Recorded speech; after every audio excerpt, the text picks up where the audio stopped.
Good morning all of you. Welcome to the AFT Institute. Myself रचना चोपड़ा. आप लोगों की बेटा DLED फर्स्ट ईयर की क्लासेस स्टार्ट हो चुकी हैं. Childhood and growing up of children, this is paper number 1 और जिसके अंदर हम लोगों ने लास्ट क्लास में जो है डेवलपमेंट को लेकर, ग्रोथ और डेवलपमेंट वाली बुक के अंदर हम लोगों ने डेवलपमेंट के एस्पेक्ट्स को डिस्कस किया था. तो जिसमें हमने आज की क्लास में जो करना है वो डेवलपमेंट इज़ अ कॉन्टिन्यूस और डिसकॉन्टिन्यूस प्रोसेस, इस टॉपिक से हमने आज स्टार्ट करना है. ठीक है, तो आपको जो पिछली क्लास में हमने किया था सारा वो चीज़ समझ में आ गई थी. लास्ट क्लास में हमने डेवलपमेंट के लिए शॉर्ट नोट किया था कि डेवलपमेंट एक लाइफ स्पैन प्रोसेस कैसे हम कंसीडर करते हैं.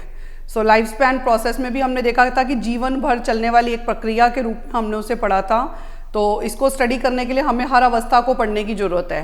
तो लेकिन उसमें हमने फिर ड्रॉबैक्स भी पढ़े थे कि लाइफ स्पैन स्टडी करने में कि पूरी लाइफ मतलब ओल्ड एज तक, तो तब तक तो हो सकता है कि साइकोलॉजिस्ट जिंदा ही ना रहे, और या फिर हर एज को स्टडी करने में टाइम कंज्यूमिंग प्रोसेस है. और उसके अलावा इसका एक ड्रॉबैक था कि हम पहली 3 अवस्थाओं को तो पढ़ते हैं क्योंकि वो बच्चों के लिए हैं, लेकिन ओल्ड एज या मेच्योरिटी वाली एज में किसी से भी इंफॉर्मेशन लेना थोड़ा सा डिफिकल्ट हो जाता है. Is it clear? तो जितनी इन्फॉर्मेशन हमारे पास एडोलेसेंस तक की है उतनी इन्फॉर्मेशन हमारे पास मेच्योरिटी या ओल्ड एज के लिए अवेलेबल नहीं होती है. तो ये सब उसके ड्रॉबैक्स थे. ठीक है, अब दूसरा जो हमने आज शॉर्ट नोट पढ़ना है वो क्या पढ़ना है कि डेवलपमेंट इज अ कॉन्टिन्यूस और डिसकॉन्टिन्यूस प्रोसेस. सो डेवलपमेंट एक कॉन्टिन्यूस यानी लगातार चलने वाली प्रक्रिया है, या फिर डिसकॉन्टिन्यूस मतलब कि हम उसे ब्रेक देकर मतलब कंसीडर कर सकते हैं, स्टडी कर सकते हैं. इस बात का ये मतलब है कि जैसे हम ये देखते हैं कि कुछ साइकोलॉजिस्ट ने जो थ्योरी दी है डेवलपमेंट की वो दी हैं किस तरह से कि अवस्था का सिद्धांत करके दी हैं. तो जिसमें अलग अलग अवस्थाओं का वर्णन किया गया. जैसे कि आप जीन पियाजे की थ्योरी अभी कर ही चुके हो, तो मैं वही एग्जाम्पल में बार बार बताती हूँ, वो बहुत अच्छे से एक्सप्लेन करता है इस चीज़ को. उन्होंने अवस्था बताई है sensory motor stage, pre operational stage, concrete operational stage या फॉर्मल ऑपरेशन से, और उसमें एज कैटेगरी बांध दी है. तो इस एज कैटेगरी को बांधने का क्या मतलब है कि जैसे सपोज मान लो कि पहली अवस्था जन्म से 2 साल की है, तो दूसरी अवस्था 2 से 7 साल की. अब 2 से जो 7 साल की स्टेज है, इसका मतलब तो ये हुआ ना कि जो बच्चा इस अवस्था में आया 2 साल 1 दिन का भी होगा तो वो दूसरी अवस्था जैसा रिएक्ट करने लगेगा. तो जो जो विशेषताएं उस दूसरी अवस्था में बताई गई हैं एग्जैक्टली वो बिहेव करेगा, और पिछली अवस्था एकदम से 2 साल पूरे होते ही कट हो गई. लेकिन रियलिटी में क्या होता है कि जैसे सपोज मान लो सर्दी के बाद गर्मी आती है, ये हमने डिस्कस भी किया था. तो क्या होता है कि धीरे धीरे अभी भी जैसे अब गर्मी आ रही है लेकिन धीरे धीरे सिम्टम्स सर्दी के कम हो रहे हैं और धीरे धीरे गर्मी का आवागमन हो रहा है. तो बिल्कुल ऐसा नहीं हो रहा कि अगर हम कह रहे हैं कि सपोज मान लो मार्च में 1 मार्च से गर्मी पड़नी है, तो बिल्कुल ऐसा नहीं हो रहा कि 1 मार्च को मतलब 28 फरवरी का लास्ट डे है जिसमें शिवरिंग वाली ठंड है और 1 मार्च को एकदम से प्रिकली हीट गर्मी है. तो धीरे धीरे आता है ना इन दोनों के बीच में जो चेंज आता है. तो जो लोग डेवलपमेंट को कॉन्टिन्यूस प्रोसेस मानते हैं, आप उनकी थ्योरीज में एक चीज़ देखोगे कि उन्होंने स्टेज दी ही नहीं है. उन्होंने डेवलपमेंट को स्टडी किया लेकिन लाइफ लॉन्ग प्रोसेस मानकर किया, और उसमें अवस्था को लेकर कोई एज कैटेगरी डिफाइन नहीं करी. Is it clear? लेकिन जो लोग डेवलपमेंट को डिसकॉन्टिन्यूस प्रोसेस मानते हैं जैसे कि जीन पियाजे, तो उन्होंने अपनी थ्योरी के अंदर अवस्थाओं का प्रॉपरली वर्णन किया है. तो यही हमें इस शॉर्ट नोट में एक्सप्लेन करना है कि कौन से साइकोलॉजिस्ट है जिन्होंने उसको करा आपका स्टेज वाइज बताया है, और कौन से है जिन्होंने उसको कॉन्टिन्यूटी में कंसीडर किया है, और उसको बताकर आपने एक्सप्लेन, पहले मीनिंग बताओगे कि कॉन्टिन्यूस और डिसकॉन्टिन्यूस प्रोसेस होता क्या है, उसके बाद उसमें कौन से लोग इस चीज़ को सपोर्ट करते हैं और कौन से लोग इस चीज़ को सपोर्ट नहीं करते. तो ऐसे करके एक वाइंड अप कर देना है, कंक्लूजन देकर अपने पॉइंट्स को एक्सप्लेन करना है. आपके एग्जाम में एक बात और बेटा, कोई भी क्वेश्चन आए you have to make the flow chart. First introduction दो, फिर फ्लो चार्ट बनाओ, फिर उसके पॉइंट्स को एक्सप्लेन करो, और मेन चीज़ जो क्वेश्चन पूछ रहा है उस चीज़ का फ्लो चार्ट आपने जरूर बनाना है, और फिर लास्ट में कंक्लूजन देकर आंसर को कंप्लीट करना है. So then you will get very good marks. किसी भी क्वेश्चन में 5 मार्क्स में आप मतलब तब भी आप फ्लो चार्ट जरूर बनाओ, उनके पॉइंट्स का एक्सप्लेनेशन कम दे दो. वही चीज़ जो हमने 9 पेजों में देनी है वो हम 2-3 पेजों में दे देते हैं, 4 पेजों में दे देते हैं. तो बस ये ध्यान देना होता है. Is it clear? That's it. तो ये हो गया हमारा. नेक्स्ट आगे आता है सोशियो कल्चरल कॉन्टेक्स्ट. ये अब अगला आ जाता है इन्फ्लुएंसिंग कल्चर, जैसे पहले हमने पढ़ा डेवलपमेंट लाइफ स्पैन प्रोसेस, दूसरा हमने पढ़ा कंटिन्यूस या डिसकंटिन्यूस प्रोसेस, अब तीसरा हम पढ़ रहे हैं socio cultural context of development. So socio cultural context of development Hindi में से बोलते हैं सामाजिक सांस्कृतिक संदर्भ विकास का। हिंदी मीडियम पेज नंबर 44 और 46 इन इंग्लिश मीडियम, ठीक है। तो इस बात का क्या मतलब है बेटा, सोशियो माने सामाजिक, कल्चरल माने संस्कृति यानी हमारा खान पान, रहन सहन, भाषा, ईटिंग हैबिट्स, ट्रेडिशंस, रीति रिवाज, है ना, इन सब का मिला जुला रूप जो होता है उसको हम कल्चर कहते हैं। तो वो कह रहे हैं बेसिकली यहाँ पर सामाजिक माने जिस समाज का हम अंग होते हैं, जिस समाज का हम हिस्सा होते हैं, मेंबर होते हैं, वो वाला एस्पेक्ट, वो वाला पहलू, और कल्चरल माने हमारी संस्कृति का पहलू जिस कल्चर से हम बिलोंग करते हैं, कि जैसे किसी भी व्यक्ति को देखकर पता लग जाता है कि हाँ भाई ये हिंदू है, ये मुस्लिम है, ये क्रिश्चियन है, तो लाइक हमारा जो इफेक्ट होता है कल्चर का वो हमारे ऊपर नजर आता है। तो कहते हैं क्या इन दोनों पहलुओं का फर्क हमारे डेवलपमेंट पर भी पड़ता है, तो आंसर इज यस पड़ता है। जैसे भाषा, लैंग्वेज, तो लैंग्वेज डेवलपमेंट की बात हम करते हैं ना डेवलपमेंट में, physical development, mental development, social development, emotional. आप देखोगे कि अगर हम कश्मीर वाली साइड में चले जाएं तो वहाँ पर सब लोगों का रंग चाहे फेस कैसा भी हो लेकिन गोरे होते हैं, सब चीक्स रेड रेड होते हैं। अब केरल में चले जाओ वहाँ सबके बाल काले होते हैं, लंबे लंबे से होते हैं। तो ये कल्चर का इफेक्ट फिजिकल डेवलपमेंट पर पड़ रहा है, मेंटल डेवलपमेंट पर भी पड़ता है। जैसे खान पान रहन सहन होता है उस तरह से हमारे ब्रेन का डेवलपमेंट भी होता है ना। तो ऐसे ही हमारा जो सोशल डेवलपमेंट है, जिस तरह की सोसाइटी में रहेंगे उस तरह का सोशल डेवलपमेंट होगा। आप इसका एग्जांपल ऐसे कह सकते हो, एक अमेरिकन लड़की और एक इंडियन लड़की, दोनों के कल्चर में ज़मीन आसमान का फ़र्क है, तो दोनों का सोशल एस्पेक्ट बिल्कुल चेंज है, होता है ना। वो एकदम फ्रीडम, फ्री माइंड ऐसे होकर वहाँ बच्चों को रखते हैं, और यहाँ पर हम बच्चों को अपने जल्दी से इतना ज़्यादा नहीं छोड़ते। वहाँ पर क्या होता है कि थोड़े बड़े होते हैं बच्चे तो दे लेट फ्री कि भाई आपने जो करना है आप अपनी लाइफ में अपने आप डिसीजंस लेने सीखो, तो वो चीज़ उनको सिखाई जाती है। लेकिन हमारे यहाँ पर हम बच्चों को मतलब पेरेंट्स जो है वो कभी भी नहीं छोड़ते अकेला, हमारे कल्चर में ही ये चीज़ है ना। तो ये तो कहीं ना कहीं बच्चे के फिजिकल, मेंटल, सोशल, इमोशनल जितने भी पहलू होते हैं उस पर हमारे सोशियो कल्चरल का जो इफेक्ट होता है वो पड़ता है। जैसे भाषा पर भी हमें अपने अपने कल्चर से अपनी अपनी ओन लैंग्वेज मिली हुई है। जो पंजाबी होता है उसे पंजाबी आ जाती है, ऑटोमेटिकली आ जाती है, भले ही वो स्कूल में पंजाबी सीखे या ना सीखे, बट घर में उसे बोलनी आ जाती है। ऐसे ही कहीं मलयालम है, कहीं पे कुछ है, केरल के स्कूल्स में मतलब होती है, ये लैंग्वेज होती है वहाँ पर। तो कहीं ना कहीं उस कल्चर का इफेक्ट हमारे ऊपर पड़ता है। क्लियर? इसको भी इंट्रोडक्शन देने के बाद आपने वो पॉइंट्स ऑफ सपोर्ट की कौन कौन से साइकिल, जैसे वाइगॉट्स्की है, वाइगॉट्स्की की जो थ्योरी है वो सोशियो कल्चरल थ्योरी है, कि उन्होंने बोला है, बताया है अपनी थ्योरी के अंदर कि बच्चे के विकास पर समाज का और संस्कृति का बहुत गहरा प्रभाव पड़ता है। Is it clear? तो इस तरह से उसको सपोर्ट करने वाले बेंडुरा हो गए, ब्रूनर हो गए, ये कहीं ना कहीं सोशल एस्पेक्ट को एक्सेप्ट करते हैं। Is it clear? समाज और संस्कृति को एक्सेप्ट करते हैं। अब जैसे एजेंसीज क्या क्या होती हैं सोशो कल्चरल डेवलपमेंट में? एजेंसीज माने कि जो सामाजिक सांस्कृतिक विकास करती हैं, उन एजेंसीज की बात हो रही है। तो वो एजेंसी सबसे पहले कौन सी होगी? फर्स्ट सोशल एजेंसी कौन सी होती है? हमारा खुद का परिवार यानी फैमिली होती है। तो हमें जब बच्चे का जन्म होता है उस समय ना तो बच्चा सोशल होता है ना बच्चा एंटी सोशल होता है, लेकिन धीरे धीरे सबसे पहले उसका संपर्क अपने माता पिता से होता है, अपने पेरेंट्स से होता है, वो धीरे धीरे बड़ा होता है, और उसके बाद फिर उसको उसके ऊपर मतलब वो दूसरे एजेंसीज का हिस्सा बनता है। कि जैसे थोड़ा बड़ा होता है तो हम उसे स्कूल में भेजते हैं, तो ये सेकंड एजेंसी, वहाँ पर बच्चे का सोशल डेवलपमेंट होता है, कैसे उसके फ्रेंड्स बनते हैं, उससे बातचीत करते हैं, उससे उसका सोशल डेवलपमेंट होता है। फिर ऐसे करके उसको किसी धर्म जिससे बिलोंग करता है, मंदिर में जाता है, रिलीजन, उसका इफेक्ट पड़ता है। ऐसे नेबरहुड में जिसमें रहता है, पास पड़ोस, जिस तरह के दोस्तों के साथ रहता है, उस मित्र मंडली का फर्क हमारे डेवलपमेंट पर बहुत ज़्यादा पड़ता है। क्लियर? तो एजेंसीज में क्या क्या आ जाता है? जैसे एजुकेशन, रिलीजन, आपके फ्रेंड्स, फैमिली, नेबरहुड और mass media, the most important. Mass media तो सबको ही पता है, आपका टीवी, इंटरनेट, कंप्यूटर, इन चीज़ों का प्रभाव तो बहुत ज़्यादा पड़ता है। अब सपोज मान लो कि कोई जो टीवी पर वो देख रहा है प्रोग्राम सारा समय, क्राइम पेट्रोल और वो सब, तो कहीं ना कहीं उसके दिमाग में वो चीज़ आ जाएगी ना, उसका प्रभाव हो जाएगा। तो सोशल मीडिया का इफेक्ट हमारे ऊपर पड़ता ही है। Is it clear? तो ये चीज़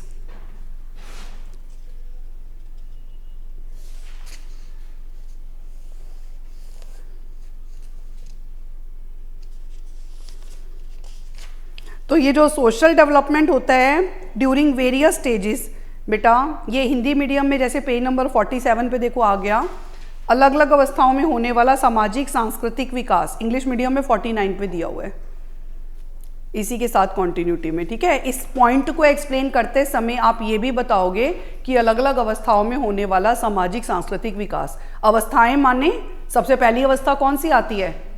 इन्फेंसी पीरियड आता है, फिर क्या आता है? चाइल्डहुड स्टेज आती है, उसके बाद क्या आता है?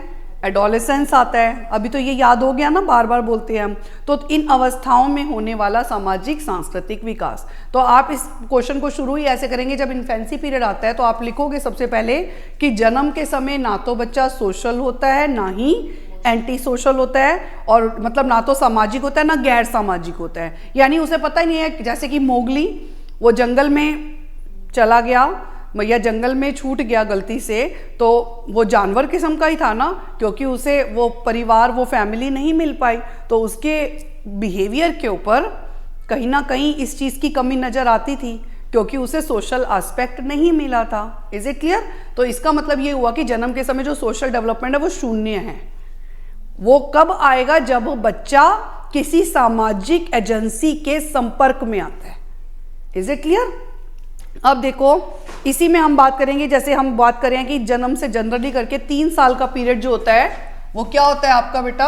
जन्म से 3 साल का जो पीरियड होता है वो इन्फेंसी पीरियड होता है। तो इन्फेंसी पीरियड में कौन कौन सा सोशल डेवलपमेंट होता है? तो इसमें ये बात करते हैं जैसे बच्चा पहला महीना है, फर्स्ट मंथ है ना, तो बच्चा try to recognise the various sounds, like मम्मा की भी आवाज़ सुन रहा है और पापा की भी आवाज़ सुन रहा है, दादी दादा की भी सुन रहा है और अपने सिबलिंग्स की भी सुन रहा है। So try to recognise the sounds, ठीक है, फर्स्ट मंथ में। देन सेकंड मंथ में अब वो जो आवाज़ उसको सबसे ज़्यादा मदर साथ रहती हैं, तो मदर की आवाज़ पर वो बहुत मुस्कान, एक मतलब चेहरा देखेगा माँ बुलाने पर माँ के, और एक अब स्माइल शो करेगा। क्लियर? इसके अलावा तीसरे मंथ में वो माँ को पहचानने लग जाता है, जैसे बच्चा ट्राई टू रिकॉग्नाइज, ठीक है, कि ये मदर है। तो मदर मतलब माँ की आवाज़ को पहचानता है। मदर है ये नहीं पता, लेकिन इस आवाज़ को पहचान रहा है, क्योंकि ये जो एंटिटी है, ये जो पहचान है, जो वो उसके सारा दिन टेक केयर में इन्वॉल्व है, उसको फीड देना, उसकी सब ज़रूरतों का ख्याल रखना, तो वो उसके साथ क्लोज है, ये बच्चे को समझ आ जाता है। Is it clear? इसके अलावा चौथे मंथ में वो चेहरों को पहचानने लग जाता है, जैसे माँ बुलाएगी तो फटाफट जाएगा, और माँ की गोद में से कोई भी, या पापा ने बुलाया, औरों ने बुलाया, घर वालों ने, तो वो जाएगा, और लेकिन बाहर का कोई व्यक्ति आ जाएगा तो उसकी गोद में बच्चा नहीं जाता। ठीक है? देन 5वें महीने में बच्चा अलग अलग इमोशंस के प्रति अलग अलग रिएक्शंस शो करता है। जैसे आप बच्चे को गुस्सा कर दो तो वो ऐसे ना, मतलब जो थोड़ा सा तेज, इसके कई वीडियोस भी बने हुए हैं कि जब तेज बोलोगे तो वो रोने लग जाएगा, ऐसे मुंह बना लेगा, और फिर प्यार करने लग जाओगे तो फिर वो हंसने लग जाएगा। और बारी बारी उसको, मतलब जरा सी तेज आवाज़ भी घर में हो जाए तो वो समझते हैं कि पता नहीं क्या हो गया, वो एकदम से रोना शुरू कर देते हैं कई बच्चे। तो ये भी चीज़ होती है। तो 5वें मंथ में उनका रिएक्शंस आने लग जाते हैं। छठे 7वें महीने में वो अपने जो एक्वेंट्स होते हैं उनके साथ वो हंस के बिहेवियर करते हैं, और वो जो पहले हर समय रोते रहते थे, अब वो वाला बिहेवियर उनके उसमें नहीं होता, आदतों में नहीं होता। अब वो तब रोते हैं जब उन्हें भूख लगती है या प्यास लगती है या कोई परेशानी है या वो रेस्ट करना चाहते हैं, लेकिन हर समय वो रोकर अपनी बात को एक्सप्रेस नहीं करते। छोटे बेबीज तो पूरी पूरी रात नहीं सोते, लगातार रोते रहते हैं, लेकिन यहाँ तक आते आते बच्चे में थोड़ा सा ये स्टेबिलिटी आ जाती है। Is it clear?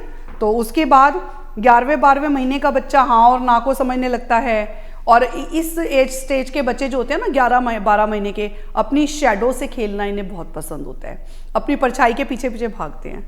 अगर आप धूप में लेकर जाओ और ये परछाई देख रहा है ना, तो भागेगा, उसको पकड़ने की कोशिश करेगा। तो लाइक ये वाला गेम इन्हें बहुत पसंद होता है। ठीक है? इसके अलावा एक और मोस्ट इंपॉर्टेंट थिंग जो इसी अवस्था में डेवलप होती है कि जब बच्चे 1.5 से 2 साल के होते हैं तो they try to imitate others. जो भी उनके एल्डर्स होते हैं उनका वो अनुकरण करने लगते हैं, यानी उनके व्यवहार की नकल करते हैं। तो जैसा बड़े बिहेवियर करते हैं तो सेम बच्चे भी वैसा बिहेवियर करते हैं। तो ऐसा कहा भी जाता है कि अगर तुम्हें जो बिहेवियर बच्चों को सिखाना है तो तुम्हें उनके सामने वैसा ही बिहेवियर करना है। अगर हम उनको अच्छा जैसा सिखाना चाहते हैं, जिस तरह की लैंग्वेज सिखाना चाहते हैं, तो पहले हम उस तरह की लैंग्वेज अपनी उसमें लेकर आए, फिर हम बच्चे को भी सिखा सकते हैं। Is it clear? समझ आया? तो ये चीज़। अब नेक्स्ट देखो इसमें क्या आ जाता है। फिर थर्ड ईयर का जब बच्चा होता है तो उसका सोशल डेवलपमेंट बहुत तेज़ी से होने लग जाता है, क्योंकि 3 साल के जो बच्चे होते हैं उन्हें फ्रेंड भी चाहिए, आपने उसे स्कूल में भी डाल दिया है, तो वो अलग अलग तरह के वेराइटी ऑफ पीपल से मिल रहा है, तो वहाँ पर उसका डेवलपमेंट आते आते बहुत फास्ट स्पीड पे हो जाता है, बहुत तेज़ी से उसका सोशल डेवलपमेंट होने लगता है। आई होप सो ये बात क्लियर हो गई। अब ऐसे ही जब अगर हम चाइल्डहुड स्टेज पर आते हैं ना बेटा, तो चाइल्डहुड स्टेज को तो कहा ही क्या गया है, जैसे 3 से 6 और या 6 से 12 साल, इस अवस्था को तो कहा ही गैंग एज क्या है। और इस अवस्था में भी बच्चे एसोसिएटेड प्ले खेलते हैं, एसोसिएटेड गेम्स खेलते हैं, और इस अवस्था के बच्चे ग्रुप प्ले खेलते हैं, ये भी याद कर सकते हो। इस बच्चा के बच्चे पैरेलल गेम्स खेलते हैं, ये भी आप बता सकते हो। समांतर खेल, साहचर्य वाले खेल, और इसको बोलते हैं सामूहिक खेल। ये तीनों अवस्थाओं में पता होना चाहिए आपको, ठीक है। इसे बोलते हैं गिरोह आयु। गैंग एज का मतलब क्या होता है? गिरोह आयु। तो देखो जब बच्चा 3 से, जैसे ये पैरेलल गेम्स होते क्या हैं, ये पैरेलल गेम्स होते हैं लाइक समांतर खेल। जैसे 2 बच्चे खेल रहे हैं, छोटे छोटे 2 बच्चों को आप खिलौने सामने रख दो, उनको बोलो खेल लें, वो खेल रहे हैं, लेकिन वो 2 बच्चे जब गेम खेल रहे होंगे ना, तो वो खेल साथ में तो रहे हैं, लेकिन फिर भी वो अपना अपना खेल खेल रहे होते हैं। जैसे कभी वो एक बच्चा डॉल उठा लेगा, एक बच्चा गाड़ी उठा लेगा, एक बच्चा फिर डॉल छोड़ के थोड़ी देर में रिमोट उठा लेगा, फिर वो छोड़ के कुछ और उठा लेगा, लेकिन साथ में नहीं खेल रहे होते। साथ में होते हैं लेकिन साथ में नहीं खेल रहे होते। जैसे लाइक ऐसे दोनों बच्चे अपना अपना खेल, पैरेलल का मतलब ही यही होता है। Is it clear? तो इस अवस्था के बच्चों को ये चीज़ नहीं पता होती, लेकिन हाँ बच्चों के साथ उन्हें अच्छा लगता है, लेकिन बच्चों के साथ खेलना है, कैसे खेलना है, मिलकर खेलना है, वो चीज़ उन्हें पता नहीं होती। इस अवस्था के बच्चे जो होते हैं वो एसोसिएटेड प्लेस खेलते हैं, यानी साहचर्य वाले खेल। इसका मतलब क्या होता है कि 2 बच्चे खेल रहे हैं और साथ में मिलकर खेल रहे हैं। आपने कभी 2 बच्चों को खेला है, खेलते हुए देखा है? गुड़िया गुड़िया खेलेंगे, गुड़िया की शादी करेंगे, ये करेंगे, वो करेंगे, तो ये मिलकर खेल रहे हैं। अच्छा तुम ये कर लो, हम बाराती बन जाते हैं, हम ये करते हैं, हमने तो बहुत खेले हुए हैं ऐसे गेम्स। और या फिर जैसे कि वो अगर खेल रहे हैं तो एक अगर उसमें बॉय भी है, तो अच्छा बॉय जो है वो गाड़ी लेके जा रहा है, अपनी कार लेके ऑफिस जा रहा है पापा की तरह, और एक बच्ची जो है वो मम्मा बन गई है तो वो खाना बना रही है, लाइक ऐसे करके जो भी उन्होंने अपनी फैमिली में देखा होता है, तो उस तरह के खेल वो मिलकर खेलते हैं। तो 3 से 6 साल के बच्चे जो हैं उनको एसोसिएटेड गेम्स खेलना आ जाता है। हालांकि उनकी लड़ाई भी होती है, छीना झपटियाँ करते हैं, सब कुछ करते हैं, बट फिर भी मिलकर खेलते हैं। इस अवस्था तक आते आते अब उन्हें घर के अंदर नहीं खेलना, they want to play in the groups. और यहाँ पर कौन से ग्रुप्स बनते हैं बेटा, वो भी आपको पता होना चाहिए। होमोजीनियस, यानी बॉयज है तो बॉयज के साथ खेलना पसंद होता है, और गर्ल्स हैं तो गर्ल्स के साथ खेलना पसंद होता है। क्लियर? तो यहाँ पर और जैसे बॉयज में भी एक लीडर करेगा, ग्रुप को लीडर होगा, हमने डिस्कस भी किया था ये बात, और गर्ल है तो उसमें भी एक ना एक ग्रुप को लीड करेगा। तो इस अवस्था में जहाँ पर हम ये कह रहे हैं, तो यहाँ पर बच्चों में सोशल वैल्यूज बहुत सारी डेवलप होती हैं, जैसे लॉयल्टी हो गया, है ना, और क्या होता है, कॉपरेशन हो गया, और क्या होता है, लीडरशिप क्वालिटी हो गया,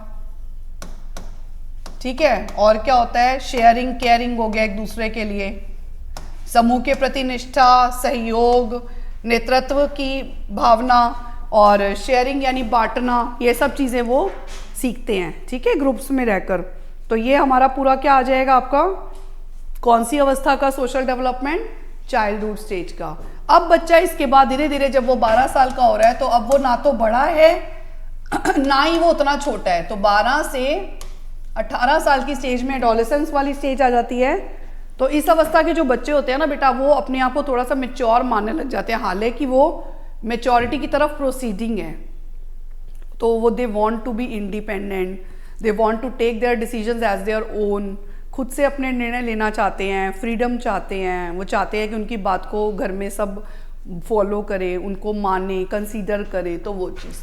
तो 12 से जो 18 साल का बच्चा होता है वो, हाँ, तो यहाँ पर उनका जो सोशल डेवलपमेंट होता है वो कैसे होता है, वो तो अब वो दोबारा से जिस मतलब ग्रुप के वो मेंबर्स होते हैं, तो वहाँ पर कौन से ग्रुप बनने लगते हैं, होमोजीनियस की जगह हेट्रोजीनियस, ठीक है। तो ये चीज़ यहाँ पर डेवलप होती है, हेट्रोजीनियस ग्रुप के मेंबर होने लगते हैं, बॉयज़ और गर्ल्स मिलकर रहते हैं। Is it clear?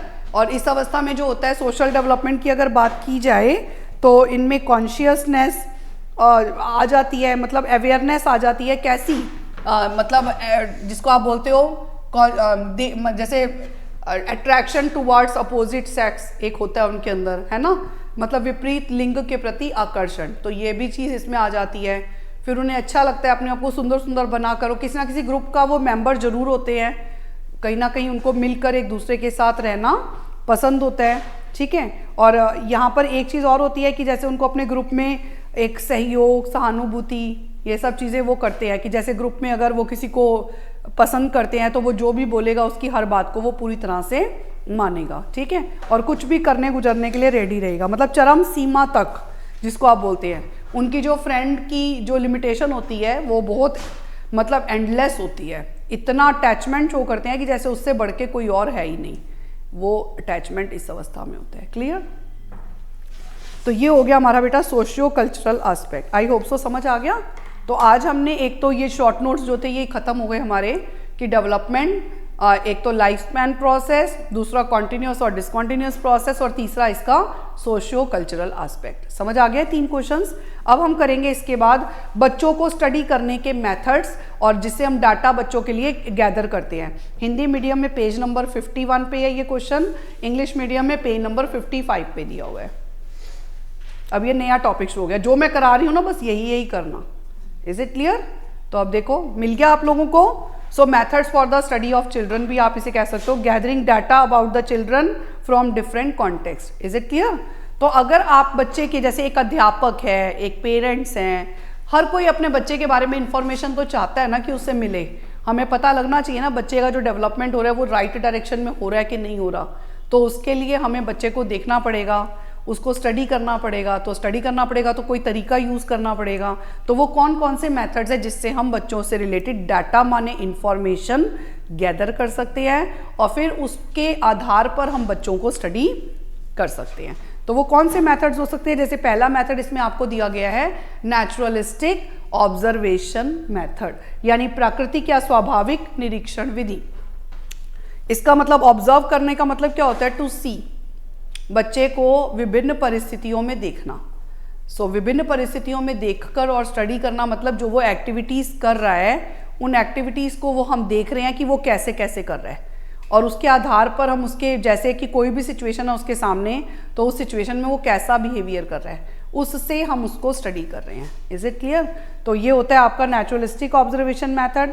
ये जो नेचुरलिस्टिक ऑब्जर्वेशन मेथड होता है ये भी बेसिकली वैसे होते तो इसके कई टाइप्स हैं, बट जनरली इसको समझने के लिए आप पढ़ सकते हो। इसके 2 मेन टाइप्स जो होते हैं वो होता है, एक होता है नेचुरलिस्टिक जो ये नाम ही दिया हुआ है, और दूसरा इसके अपोजिट में होता है कंट्रोल्ड ऑब्जर्वेशन जिसे हम बोलते हैं नियंत्रित निरीक्षण।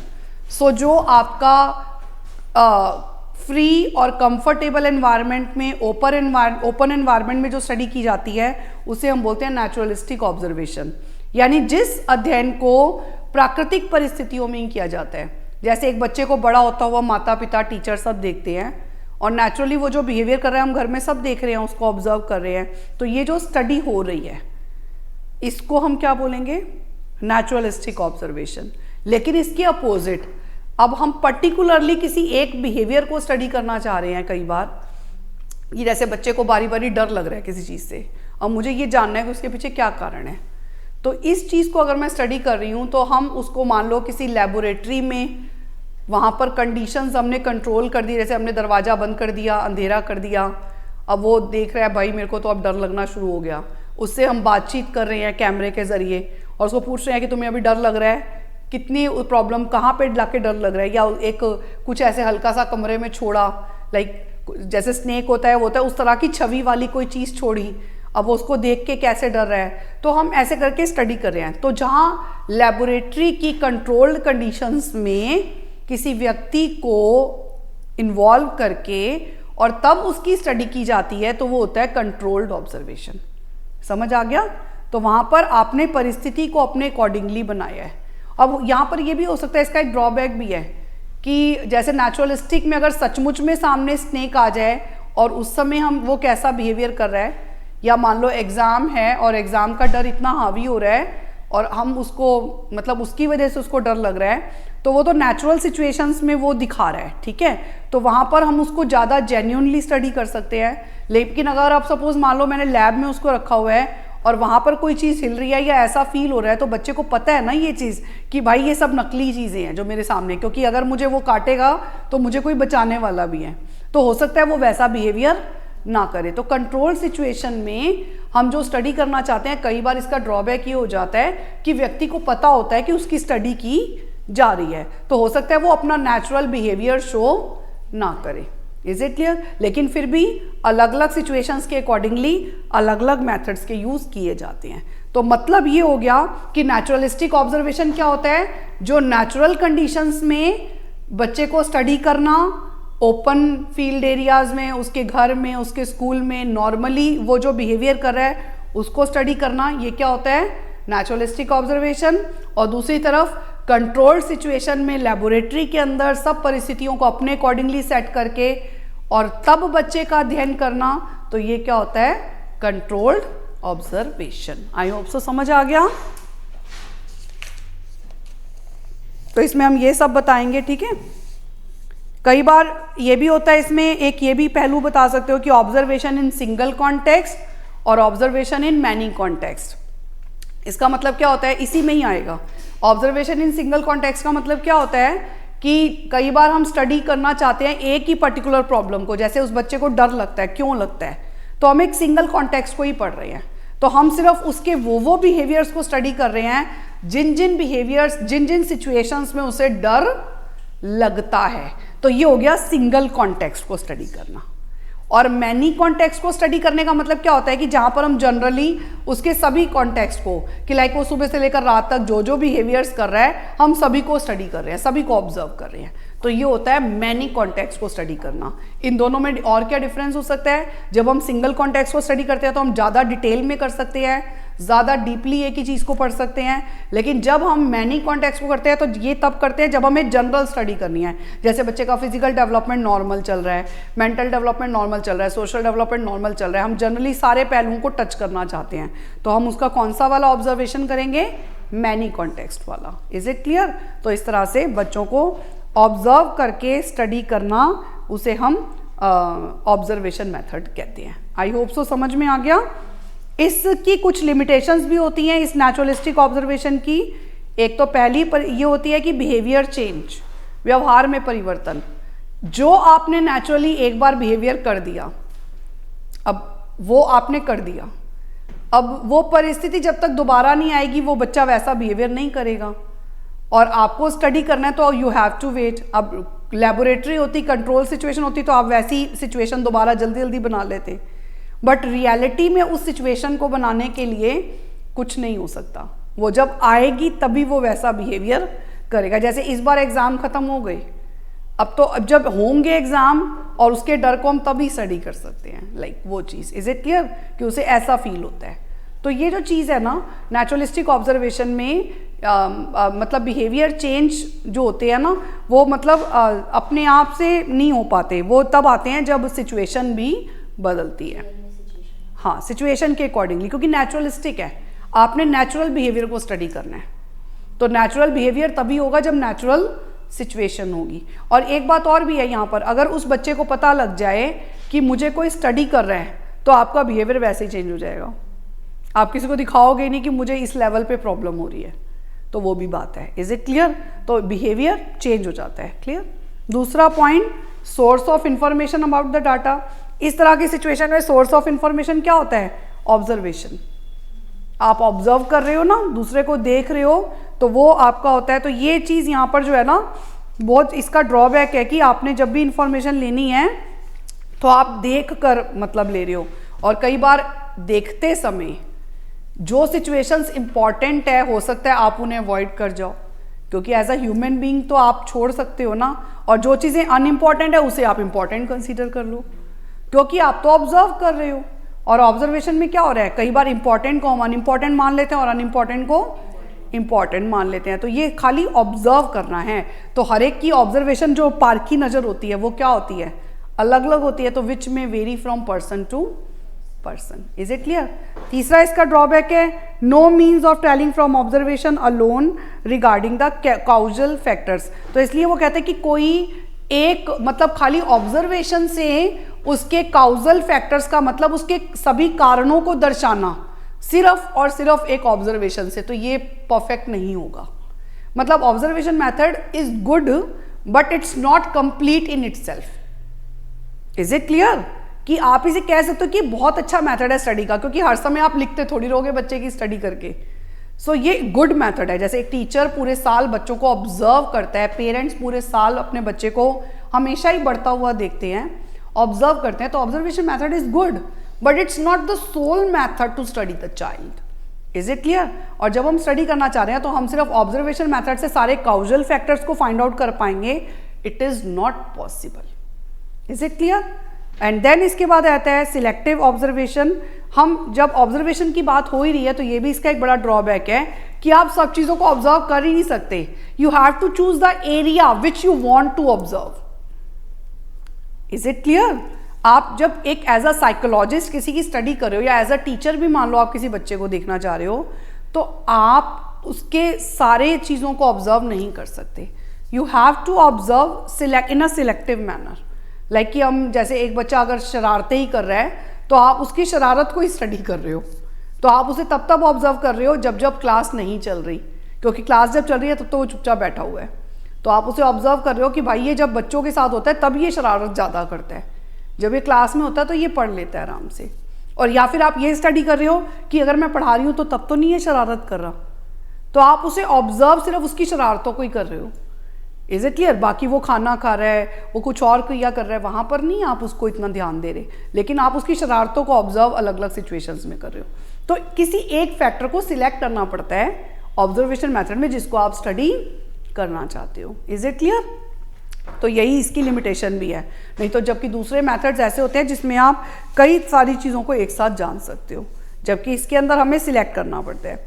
So this was your first method, naturalistic observation method. I hope so समझ आ गया।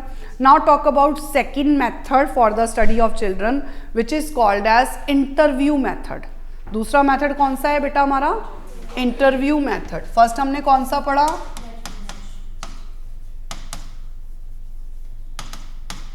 Naturalistic observation method. अब दूसरा हम कौन सा पढ़ रहे हैं? ये दो शब्दों से मिलकर बना है इंटर जमा व्यू। इसे हिंदी में बोलते हैं साक्षात्कार। सो इंटर का मतलब अंदर, व्यू माने देखना, तो किसी के अंदर झांक कर देखना। तो इसका मतलब क्या होता है? इंटरव्यू का मतलब होता है किसी विशेष उद्देश्य के लिए की जाने वाली बातचीत। इंटरव्यू में हम क्या करते हैं? आमने सामने बैठ जाते हैं, एक इसमें इंटरव्यूअर होगा, एक इंटरव्यूई होगा, जिसे आप रेस्पोंडेंट भी बोल सकते हो। यानी एक इंटरव्यू लेने वाला साक्षात्कार करता और एक इंटरव्यू देने वाला उत्तरदाता। तो जो साक्षात्कार करता होता है वो सवाल पूछता जाता है, और जो साक्षात्कार दाता यानी उत्तरदाता होता है वो उत्तर जवाब देता जाता है। और किस लिए? किसी उद्देश्य के लिए, कि हम साइकोलॉजिस्ट के पास गए हैं, हमें अपनी प्रॉब्लम को सॉर्ट आउट करना है, तो हमें अपनी बातों को उनसे बात करके शेयर करना पड़ेगा। Is it clear? तो जब किसी विशेष उद्देश्य के लिए की जाने वाली बातचीत, उसी को हम क्या बोलते हैं? इंटरव्यू। समझ आ गया इंटरव्यू का मतलब क्या होता है? So interview is a social process. Interview को एक सामाजिक प्रक्रिया माना गया है। क्यों माना गया है सामाजिक प्रक्रिया? क्योंकि जब तक आप पहले क्लोज रिलेशन एक दूसरे से मेंटेन नहीं करोगे, तब तक कोई भी व्यक्ति आपके सामने कंफर्टेबल कैसे होगा? वो आपसे क्यों अपने मन की बात शेयर करेगा? हर एक से शेयर करने के लिए हिम्मत चाहिए, हम हर एक से अपनी बात को शेयर नहीं कर सकते। So it's a social process, totally social process. Observe करना अलग बात है, लेकिन किसी को सामने बिठा के उसे बातचीत के जरिए उसी बात को जानना एक अलग बात है। किसी के मन में कोई बात चल रही है, उसे बाहर निकालना बहुत डिफिकल्ट है। कोई निकालेगा, कैसे निकालेगा? बहुत कुछ आपको देखना पड़ेगा। क्लियर? तो ये चीज़, तो यहाँ पर interview is a social process involving interaction of two individuals, जिसमें दो लोगों का इंटरेक्शन ज़रूरी होता है। दो लोग आपस में अंतक्रिया करते हैं, बातचीत करते हैं, जिसमें एक होता है आपका वही इंटरव्यूअर और एक होता है respondent. Is it clear? Interviewee. अब देखो इंटरव्यू के भी कुछ विशेषताएं होती हैं। जैसे पहली विशेषता 2 और मोर पर्सन्स। इसकी पहली विशेषता क्या होती है कि इसमें कम से कम 2 लोगों का होना जरूरी है, और 2 से ज़्यादा भी होते हैं। जब ग्रुप इंटरव्यूज़ होते हैं तो उसमें हम 2 से ज़्यादा लोगों को भी इन्वॉल्व कर लेते हैं। दूसरा इसमें पॉइंट आ जाता है face to face relationship. So face to face relationship का मतलब क्या होता है कि लाइक इसके अंदर आमने सामने चलने वाली अंतक्रिया होती है। आमने सामने चलने वाली अंतक्रिया का मतलब क्या होता है कि जो इंटरव्यूअर और इंटरव्यूई होता है वो आमने सामने बैठे हुए होते हैं। ठीक है, इसकी नेचर या कैरेक्टरिस्टिक्स जो भी मिल जाए इसके साथ वही आप कर लोगे। ठीक है, फिर इसके बाद इसमें स्पेसिफिक पर्पस होता है, मतलब किसी उद्देश्य के लिए की जाने वाली बातचीत है, उस पर्पस से आपने हटना नहीं है।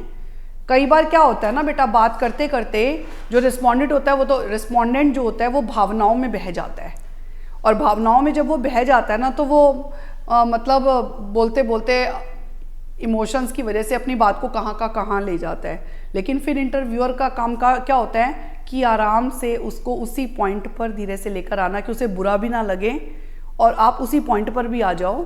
आप ऐसे ये कैसे कर सकते हो, जैसे कि आप उसको बोल सकते हो वो जो आप अभी वो बता रहे थे वो उसके बारे में थोड़ा और बताओ ना, तो वो क्या होगा उस बात को कट करके दोबारा से उसी पॉइंट पर आ जाएगा जिसको वो बताना शुरू करा था जिसमें। Is it clear?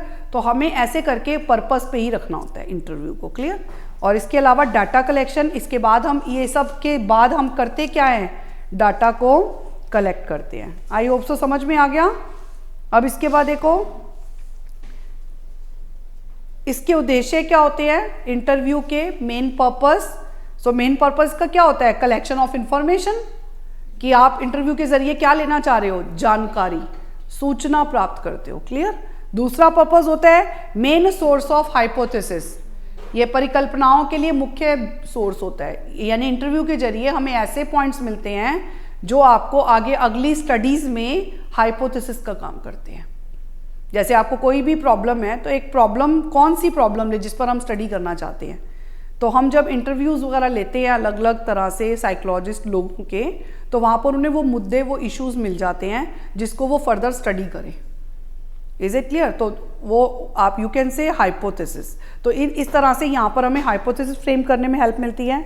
To seek opportunity for observation also, जब कोई तुम्हारे सामने बैठा हुआ है इंटरव्यू में, तो देखो इंटरव्यू मेथड वो मेथड है जिसमें आप पूछ भी रहे हो और साथ साथ आप अपने सामने वाले को ऑब्जर्व भी कर रहे हो।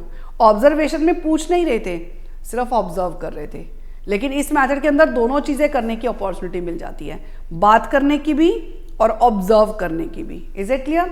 तो ये भी इसका उद्देश्य है। इसके अलावा कलेक्शन ऑफ क्वालिटेटिव इंफॉर्मेशन, यानी कि आपने 8-10 सवाल गिने हुए पूछने हैं, आप क्वालिटेटिव इंफॉर्मेशन जितना चाहो उतनी जानकारी आपको उस व्यक्ति से रिलेटेड पूछते जाओ, अंदर से निकालते जाओ, वो जवाब देता जाएगा। तो इसके अंदर क्वालिटेटिव इंफॉर्मेशन मिलती है। ठीक है, और वैसे भी ये क्वालिटेटिव मेथड्स ही होते हैं, जैसे interview method, observation method, they are the qualitative method for the data collection. Clear? क्योंकि डाटा कलेक्शन जो होता है वो 2 तरह के होते हैं, एक क्वांटिटेटिव डाटा और एक आपके क्वालिटेटिव। ठीक है, और इसके अलावा collection of personal and internal data, इसके अंदर जो व्यक्ति के अंदर छिपा हुआ होता है ना उसे आप निकालते हो, खुफिया जानकारी को निकालने की कोशिश करते हो, तो ये वो वाला मेथड है। इसका मुख्य उद्देश्य क्या है, आंतरिक जो अंदर छुपी हुई जानकारी है उसे बाहर निकालना। क्लियर? अब टाइप्स ऑफ इंटरव्यू क्या होते हैं बेटा? सो टाइप्स ऑफ इंटरव्यू, जैसे पहला इसका बेस है फंक्शन के बेस पर। सो फंक्शन के बेस पर जैसे हम कह सकते हैं डायग्नोस्टिक, ट्रीटमेंट और रिसर्च इंटरव्यू। सो डायग्नोस्टिक इंटरव्यू पता है क्या होता है, जिसे आप बोलते हो निदानात्मक।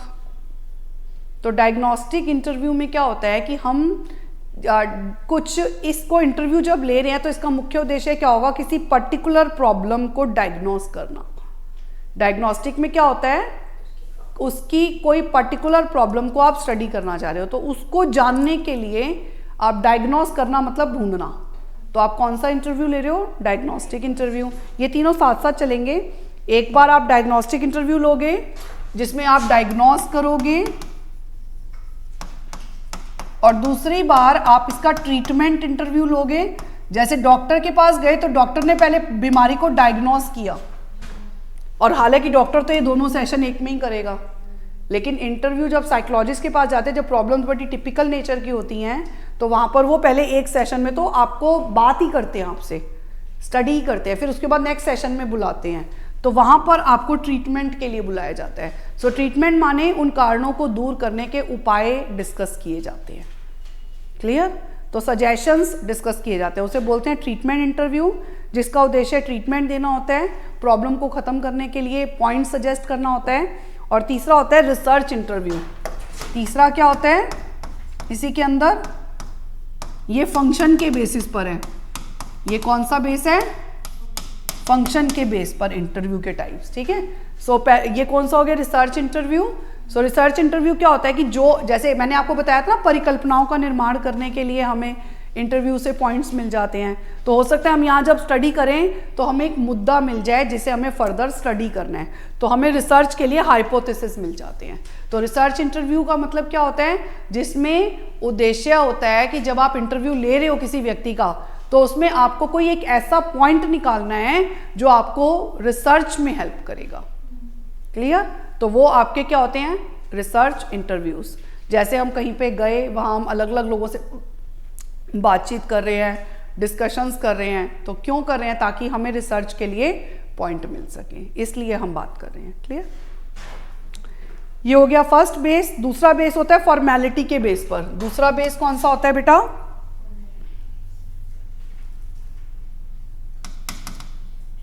फॉर्मेलिटी के बेस पर जो इंटरव्यू के टाइप्स होते हैं वो एक होता है फॉर्मल और एक होता है इनफॉर्मल इंटरव्यू। सो फॉर्मल माने औपचारिक और इनफॉर्मल माने अनौपचारिक। सो औपचारिक माने जिसमें सब कुछ प्री डिटर्मिन्ड होता है, जैसे कितने बजे, कहाँ पर, कौन लेगा, कितने सवाल पूछे जाएंगे, इंटरव्यू गाइड, सब चीज़ें उसमें पहले से प्रीफिक्स है। तो ऐसा इंटरव्यू जिसमें सब कुछ फिक्स होता है उसे हम क्या बोलते हैं? Formal interview.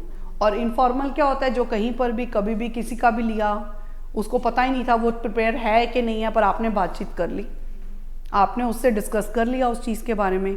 तो ऐसा इंटरव्यू जिसमें कुछ भी प्री डिटर्मिन्ड नहीं है, ऐसे इंटरव्यू को क्या बोलते हैं? Informal interview. ठीक है, ये दूसरा टाइप हो गया, औपचारिक और अनौपचारिक। तीसरा होता है on the basis of number of respondents. तो नंबर ऑफ रिस्पॉन्डेंट माने उत्तरदाता की संख्या के आधार पर, यानी उत्तरदाता एक है या फिर बहुत सारे हैं।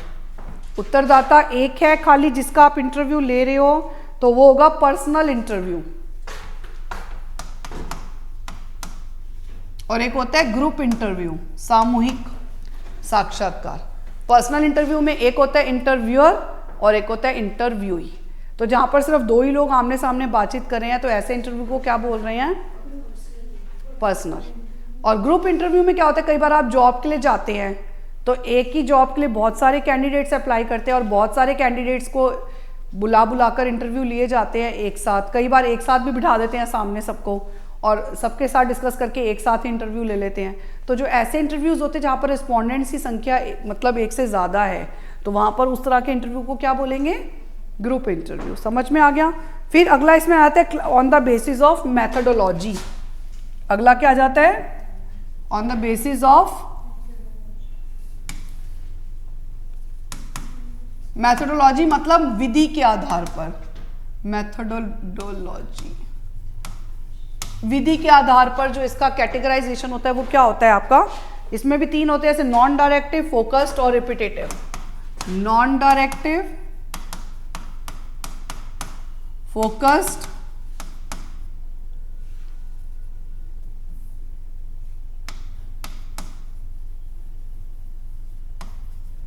और रिपीटेटिव। सो ये क्या क्या होते हैं? जैसे नॉन डायरेक्टिव का मतलब अनिर्देशित, जिसमें दिशा निर्देशन नहीं दिया जाता।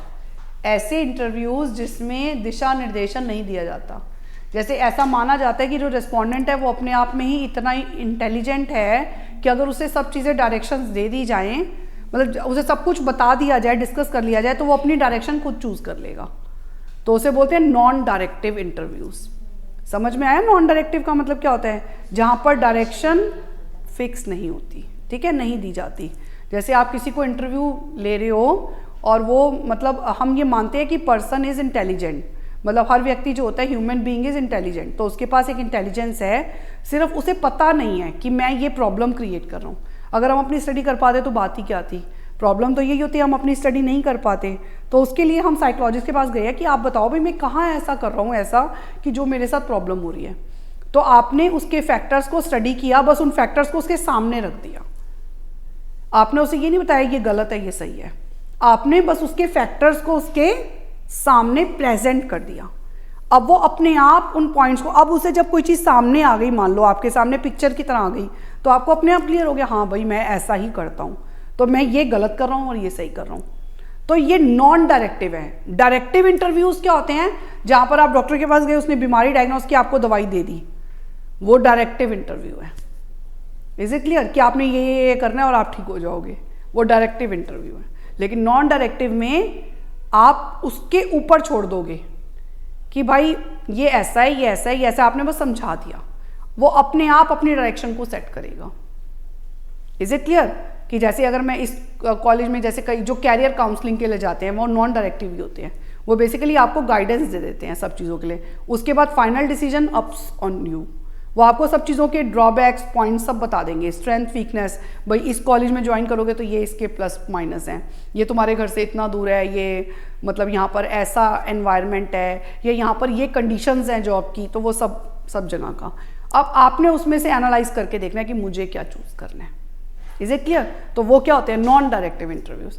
और फोकस्ड इंटरव्यू क्या होता है, जो जस्ट उल्टा होता है, जहाँ पर एक ही पॉइंट को मतलब एक ही पॉइंट पर, फोकस्ड पॉइंट पर डिस्कशन किया जाता है। तो ऐसे इंटरव्यूज को क्या बोलते हैं, फोकस्ड इंटरव्यू। और लास्ट होते हैं रिपीटेटिव। कई बार क्या होता है कि सेम इंटरव्यू में वो जो चीज़ थी जो आप जानना चाह रहे थे वो नहीं मिल पाई, या आप उसको नहीं जान पाए, वो इंफॉर्मेशन परफेक्ट नहीं मिल पाई, तो आप सेम इंटरव्यू को दोबारा से क्या कर दोगे, रिपीट कर दोगे। फॉर एग्जाम्पल, जैसे हमें किसी कंपनी में कंप्यूटर ऑपरेटर चाहिए, तो हमने आज एक इंटरव्यू रखा, उसमें बहुत सारे कैंडिडेट्स भी आए, लेकिन जब हमने उनका इंटरव्यू लिया तो हमें एक भी पसंद नहीं आया। तो फिर हम क्या करेंगे, इस तरह के इंटरव्यू को हमें दोबारा से कंडक्ट करना पड़ेगा ना, जब तक कि हमें कंप्यूटर ऑपरेटर परफेक्ट हमारे लिए ना मिल जाए। तो रिपीटेटिव इंटरव्यू क्या होता है कि, और हो सकता है कि हम उसमें क्वेश्चंस को चेंज कर दें, हो सकता है कि हम उसमें क्वालिफिकेशन को और चेंज कर दें कि हमें, ताकि वो व्यक्ति मिले जो हमें चाहिए। Is it clear? तो रिपीटेटिव इंटरव्यू का उद्देश्य ये होता है। समझ आ गया? So these are the types of interview. समझ आ गए? अब इसके बाद आते हैं स्टेप्स ऑफ इंटरव्यू। ये इंग्लिश मीडियम में 66 पेज पे दिए हुए हैं। सो स्टेप्स माने कि जब आपको कोई इंटरव्यू के लिए बोलेगा तो आप इंटरव्यू लेना है, तो एक इंटरव्यूअर को पता होना चाहिए ना कि मुझे पहले क्या करना है, फिर क्या करना है, फिर क्या करना है। तो जो इंटरव्यू होता है ना बेटा, इसकी दो अवस्थाएं मेन होती हैं। एक होता है प्रेपरेशन स्टेज। इंटरव्यू की पहली अवस्था क्या होती है बेटा, तैयारी वाली अवस्था, प्रेपरेशन स्टेज। और दूसरी जो अवस्था होती है वो होती है आपकी प्रोसेस वाली, जिसमें वो स्टार्ट हो जाता है इंटरव्यू। तो पहली प्रेपरेशन तैयारी वाली और दूसरी प्रक्रिया वाली। Is it clear? अब जो प्रेपरेशन वाली स्टेज है, इसमें आप क्या करोगे, सिर्फ सब चीजों को सेट करोगे। एक्चुअल में आमने सामने नहीं बैठ रहे, सब चीजों को सिर्फ अभी हम क्या कर रहे हैं, सेट कर रहे हैं। वो प्रेपरेशन है, तैयारी करना। सो सबसे पहले तैयारी क्या करते हैं, full knowledge of the problem. इसमें पहली तैयारी किस चीज की जाती है, फुल नॉलेज ऑफ प्रॉब्लम, समस्या के बारे में पूर्ण जानकारी। ये पहला, कि आपको जो भी इंफॉर्मेशन है उसकी आपको पहले पूरी स्टडी करनी है, उस इंफॉर्मेशन के बारे में पूरी तरह से जानना है उस प्रॉब्लम। कहीं ऐसा ना हो कि जब हम इंटरव्यू ले तो हमें सवाल ही पूछने ना आए। वो तब पूछने आएंगे जब पहले हम प्रॉब्लम को क्लोजली स्टडी कर लें, उसके सभी पहलुओं में क्या क्या सवाल हो सकते हैं, क्या क्या चीज़ें पूछी जा सकती हैं, वो सब हम डीपली देख लें। दूसरा, कंस्ट्रक्शन ऑफ इंटरव्यू गाइड। अब ये इंटरव्यू गाइड क्या होता है, साक्षात्कार निर्देशिका। इंटरव्यू गाइड होती है जो इन प्रॉब्लम्स के बेस पर जो सवाल पूछने हैं वो इंटरव्यू गाइड में होते हैं। इंटरव्यू गाइड में मान लो आपने 10 सवाल सेट करे, अब वो इंटरव्यू गाइड आपको ये हेल्प करेगी कि जैसे सपोज मान लो आप 10 लोगों का इंटरव्यू ले रहे हो, तो वो इंटरव्यू गाइड यूनिफॉर्मिटी लेकर आएगी कि आपको 10 सवाल सबसे ही पूछ रहे हो, तो आपको ये नहीं हो रहा कि मैं क्या सवाल पूछूं, और ना ही इंटरव्यू गाइड का एक और फायदा होता है, अगर आपको कोई ओरली इंटरव्यू लेने के लिए कह दे तो हो सकता है आप एक आधे 2 सवाल भूल भी तो सकते हो, और हो सकता है वही मेन सवाल हो और आपने जो सवाल मेन नहीं है वो आपने अननेसेसरली पूछ लिए। तो इंटरव्यू गाइड आपको ना अपने मुद्दे से, अपने पर्पस से भटकने नहीं देती, क्योंकि आपने वो एडवांस में प्रिपेयर की हुई होती है। Is it clear? तो उसे बोलते हैं इंटरव्यू गाइड। तो इंटरव्यू गाइड में यूनिफॉर्मिटी आती है, इससे आप बच्चे की या व्यक्ति की कंप्लीट स्टडी कर पाते हो, इसका ये फायदा होता है। और ये आपको मेन सब्जेक्ट से लूज होने नहीं देती और सिस्टेमेटिकनेस लाती है।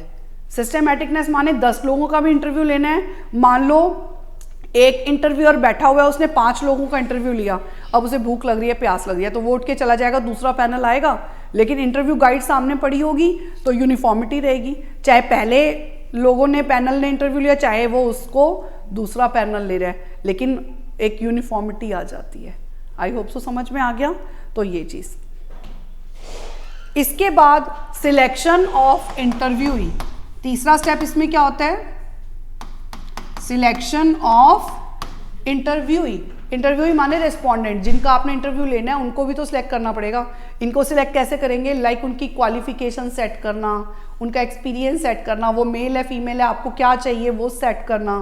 तो जैसे सपोज मान लो आपने ये चीज़ें सेट कर दी कि फीमेल, क्वालिफिकेशन सपोज मान लो पोस्ट ग्रेजुएशन, एक्सपीरियंस मान लो 3 इयर्स।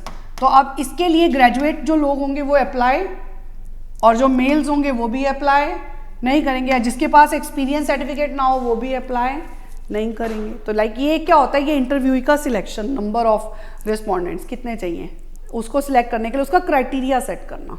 Is it clear? और चौथा इसमें आ जाता है selection of time and place. फिर इसमें हम क्या चीज़ सिलेक्ट करते हैं बेटा? Time and place.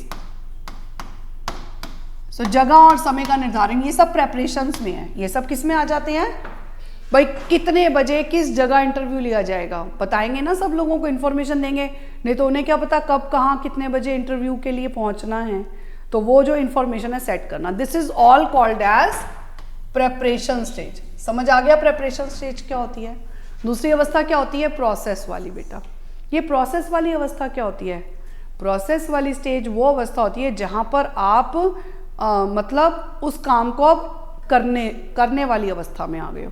तो करने वाली अवस्था का मतलब कि अब इंटरव्यूअर और इंटरव्यूई आमने सामने आ गए हैं, बैठ गए हैं। Is it clear? तो यहाँ पर सबसे पहले हम क्या करेंगे?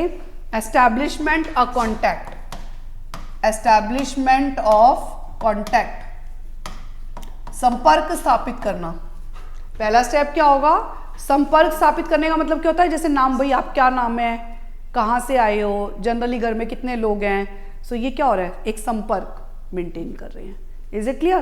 तो ये, और दूसरा उसके बाद आता है इसके अंदर संपर्क स्थापित करने के बाद गेनिंग रेपोर्ट। ये बड़ा इंपॉर्टेंट पॉइंट है, ये इंटरव्यू का सबसे इंपॉर्टेंट पॉइंट है, गेनिंग रेपोर्ट। रेपोर्ट को हिंदी में भी रेपोर्ट ही कहते हैं, रेपोर्ट स्थापित करना। सो रेपोर्ट का मतलब होता है close connection between the interviewer and interviewee. इसका मतलब क्लोज कनेक्शन का मतलब क्या होता है? ये नहीं कि बॉयफ्रेंड गर्लफ्रेंड बन जाएंगे।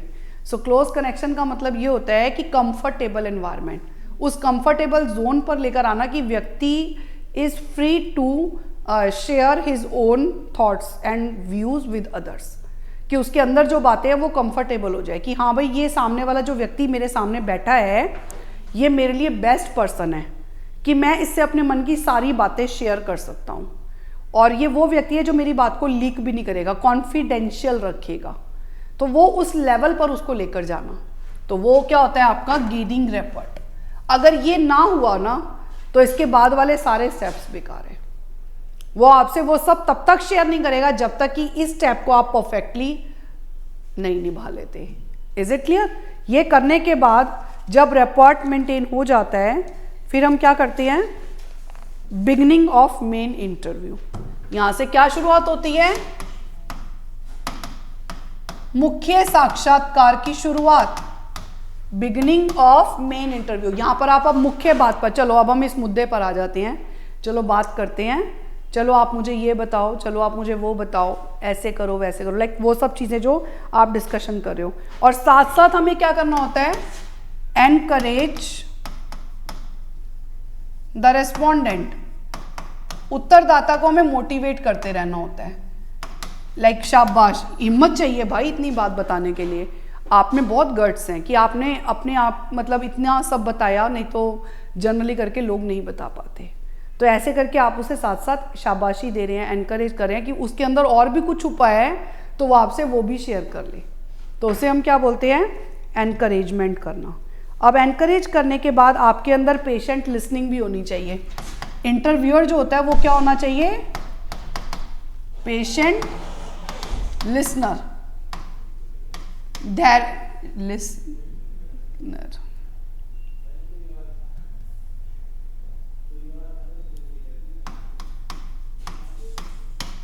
पेशेंट लिसनर होना चाहिए, ठीक है। तो पेशेंट लिसनर का मतलब क्या होता है? इसका मतलब ये होता है कि वो ध्यान से सुने। स्पेलिंग अभी भी गलत आई है ना, अब ठीक है। सो पेशेंट लिसनर मतलब धैर्यपूर्वक सुनने वाला। कई लोग तो ना बड़ी जल्दी पेशेंस खत्म कर देते हैं और कहेंगे ना इतना क्या बता रहे हो, आगे चलो। तो फिर दूसरा व्यक्ति तो वो हो जाएगा ना कि भाई मैं इससे शेयर कर रहा हूँ, ये मुझे कह रहा है आगे बढ़ो। मतलब अगर आपने आगे बढ़ाना भी है तो आपने बड़े ध्यान से इस बात को माउल्ड करना है। आप बिल्कुल ऐसे डायरेक्टली उसके मुंह पे हिट करके अपने शब्दों के द्वारा नहीं कह सकते। क्लियर? तो पेशेंट लिसनर होना बहुत ज़रूरी है। और फिर उसके बाद रिकॉल करना। आपको मेन पॉइंट्स को क्या करना है? रिकॉल करना है कि कौन कौन से मेन पॉइंट्स है जो मुझे नोट करने की ज़रूरत है, जिसको मुझे स्टडी करने की ज़रूरत है। और इन मेन पॉइंट्स को फिर आप क्या करेंगे? Recording of data. डाटा यानी सूचना को रिकॉर्ड करना, उनका लेखाबद्ध करना। तो ये आपके बेटा सारे स्टेप्स होते हैं। इसके मेरिट्स ड्रॉबैक्स आप अपने आप पढ़ लेंगे, ठीक है। इसके बाद हमारा अगला पॉइंट आ जाता है बेटा तीसरा method for the study of children, that is reflective journal about children. अगला क्या आ जाता है? तीसरा method, reflective journal about children. परावर्तन पत्रिका क्या होती है? ये बालक संबंधी परावर्तक पत्रिका। सो रिफ्लेक्टिव जर्नल्स क्या होते हैं?